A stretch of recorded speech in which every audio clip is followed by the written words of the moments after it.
நாமக்கல் மாவட்டத்தில் காட்டுப்பகுதியில் போதை மாத்திரை மற்றும் போதை ஊசி விற்பனை செய்த கும்பலை கைது செய்த வெப்படை போலீசார் 1000க்கும் மேற்பட்ட போதை மாத்திரைகள் மற்றும் ஊசிகளை பறிமுதல் செய்துள்ளனர். இது தொடர்பான கூடுதல் விவரங்களோடு இணைகிறார் நமது செய்தியாளர் தங்கமணி. வணக்கம். மேலும் விவரம்.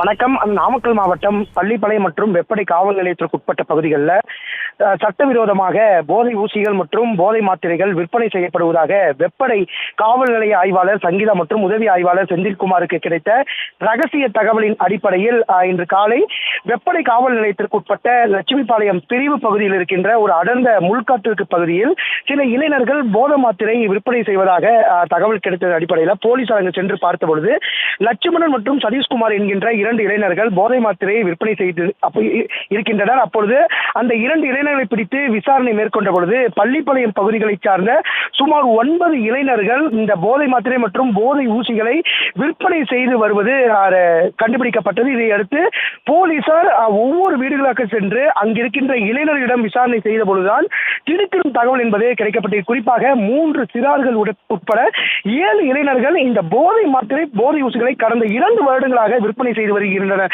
அதாவது ஆன்லைன் மூலம் ஆர்டர் செய்யப்பட்ட மாத்திரைகள் நேரடியாக பள்ளிப்பாளையம் மற்றும் வெப்படை பகுதிகளுக்கு கொண்டு வந்து விற்பனை செய்து வருகின்றனர்.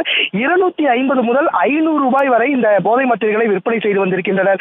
தற்பொழுது சுமார் 1000க்கும் மேற்பட்ட போதை மாத்திரைகள் மற்றும் 250க்கும் மேற்பட்ட ஊசிகள் என்பது தற்போது வெப்படை காவல் நிலைய காவலர்கள் தற்போது பறிமுதல் செய்திருக்கின்றனர். தொடர்ந்து இந்த சோதனை என்பது தினந்தோறும் நடைபெறும்.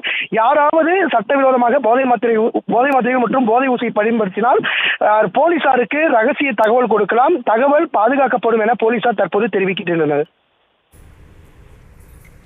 விவரங்களுக்கு நன்றி.